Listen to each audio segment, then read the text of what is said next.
Hello friends, welcome to our YouTube channel educational platform. तो आज हम लोग फार्मूला रिवीजन करने जा रहे हैं, जो कि चैप्टर है अल्टरनेटिंग करंट। तो अल्टरनेटिंग करंट की बात करें तो सबसे पहले I equal to I naught sine omega T और वी बराबर V naught sine omega T होता है, ठीक। जिसमें ओमेगा क्या है, एंगुलर फ्रिक्वेंसी, और आई नॉट क्या है, peak value of maximum value of AC. Peak value या मैक्सिमम वैल्यू ऑफ एसी है।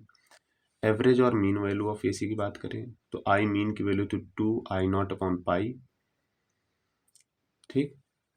कंप्लीट साइकिल की बात करें आई मीन तो 0 होता है, ये हाफ साइकिल का है 2I0/पाई। इसके बाद effective value of RMS, effective value और आरएमएस वैल्यू ऑफ एसी की बात करें तो आई आर एम एस बराबर होता है I0/√2, ठीक। इसके बाद अल्टरनेटिंग ईएमएफ ऑफ वोल्टेज की बात करें यानी वी आर एम एस तो V0/√2, वी मीन की बात करें तो V2V0/पाई। इसके बाद इंडक्टिव रिएक्टेंस की बात करें जिसको एक्सेल से डिनोट किया जाता है, एक्सेल बराबर होता है ओमेगा एल। ओमेगा को 2πf भी लिखते हैं तो 2πf इंटू एल। एल क्या है, सेल्फ इंडक्टर होता है, इंडक्टेंस, ठीक। कैपेसिटिव रिएक्टेंस की बात करें तो एक्सेल अपॉन 1/ओमेगा सी होता है, जिसको 1/2πfc भी लिखते हैं। आगे हम बात करते हैं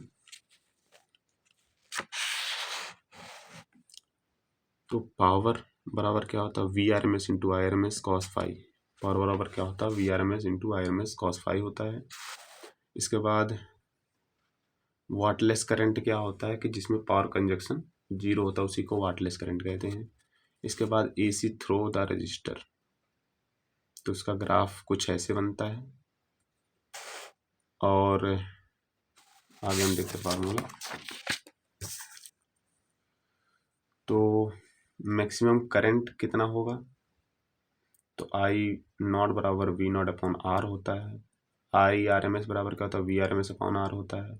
if V equal to V naught sine omega T होता है तो देन आई बराबर I naught sine omega T होता है, क्योंकि फेज डिफरेंट 0 का होता है। एसी थ्रू द इंडक्टर मतलब अब इंडक्टर से पास कर रहा है, यानी प्योर इंडक्टर की बात कर रहा है। तो इंड्यूस्ड रेजिस्टेंस कितना होनी है, एक्सएल ओमेगा एल बराबर 2πfl। आई नॉट बराबर वी नॉट अपॉन एक्सएल होता है। आई आर एम एस की बात करें तो V R M S upon XL होता है। Voltage lead to the current is phase 5/2, मतलब इतना लीड करता है करंट इतने एंगल का। तो if v equal to V naught sine omega T then I बराबर क्या हो जाएगा, I naught sine pi minus pi omega T, ठीक। आई बराबर I naught sine omega T minus pi, क्योंकि इतने का लीड कर रहा है ना। इसके बाद पावर फैक्टर की बात करें तो cos 5 इक्वल टू कितना होगा, पावर फैक्टर 0 हो जाएगा। एवरेज पावर कंजक्शन कितना हो जाएगा, पी एवरेज बराबर कितना हो जाएगा, V R M S into I R M S, यानी 0 हो जाएगा। पावर कंजक्शन भी 0 हो जाएगा। अब एसी कैपेसिटर के थ्रू फ्लो कर रहा है तो कैपेसिटिव रिएक्टेंस कितना हो जाएगा, 1/ओमेगा सी, यानी 1/2πf। Capacitor effective infinite reactance in DC की बात कर रहे हैं तो कितना हो जाएगा, 0 हो जाएगा। आई नॉट बराबर क्या, V naught upon X C हो जाएगा, ये सी लिखा हुआ है। इसके बाद इफ वी बराबर V naught sine omega T है तो देन आई बराबर क्या हो जाएगा, I naught sine omega T हो जाएगा, ठीक। आई आर एम एस बराबर V R M S into V R M S upon X C हो जाएगा। Power factor is minimum and equal to 0, यानी कम से कम या इक्वल टू 0 हो जाएगा। इसके बाद हम आगे बात करें तो पावर फैक्टर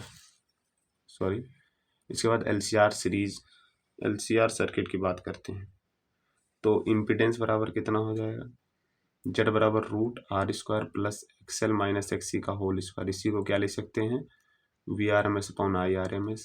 इसी को और भी क्या लिख सकते हैं, Z equal to √R² plus omega L minus omega C का होल स्क्वायर, ठीक। इसके बाद हम बात करते हैं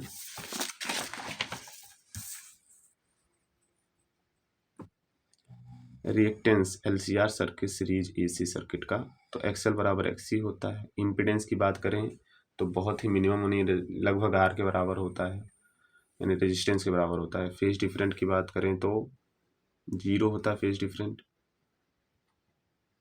हम LCR इसकी बात कर रहे हैं।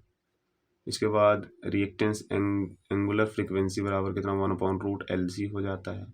इसी को और क्या लिख सकते हैं 1/2π√LC होता है। Average power consumption become maximum हो जाता है। Current become the maximum and I max बराबर क्या हो जाएगा VRMS/R। आर क्या है रेजिस्टेंस है। इसके बाद क्वालिटी फैक्टर की बात करते हैं, तो क्वालिटी फैक्टर का फार्मूला सबसे अच्छा ये है, ज़्यादातर यूज इसी का होता है, तो 1/R√L/C। इसके बाद हम बात करते हैं ट्रांसफार्मर की, जो कि किसके बेस पे, म्यूचुअल इंडक्शन के बेस पे। दो टाइप के होते हैं, एक स्टेप डाउन होता है, स्टेप अप ट्रांसफार्मर होता है। If number of primary coil is less than secondary coil then step up होता है। अगर प्राइमरी कॉयल ज़्यादा और सेकेंडरी कॉयल कम होता है तो स्टेप डाउन ट्रांसफार्मर होता है। तो यही मेन फार्मूला है ट्रांसफार्मर का जो यूज होता है सॉल्व करने में।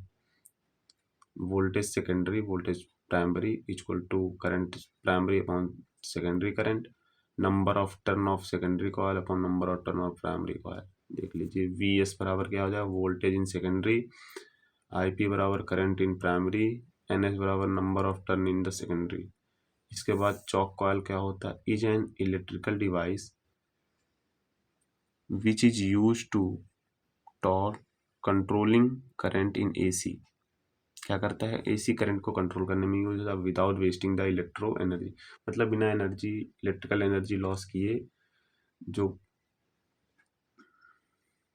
कंट्रोल करे करंट को, उसी के क्या चॉक कॉयल बोलते हैं। एनर्जी लॉस इन ट्रांसफार्मर, किस किस वजह से एनर्जी लॉस होता है, तो एडी करंट लॉस होता है, फ्लक्स लीकेज की वजह से, कॉपर लॉस की वजह से, हिस्टेरिसिस लॉस की वजह से, इसके बाद ह्यूमिंग लॉस की वजह से।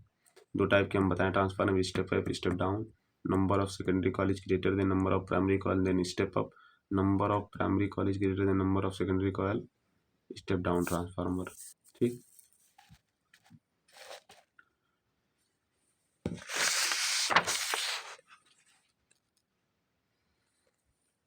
तो ये पावर फैक्टर जान ही रहे हो R/Z होता है। आई होप सब समझ में आया होगा। Thank you.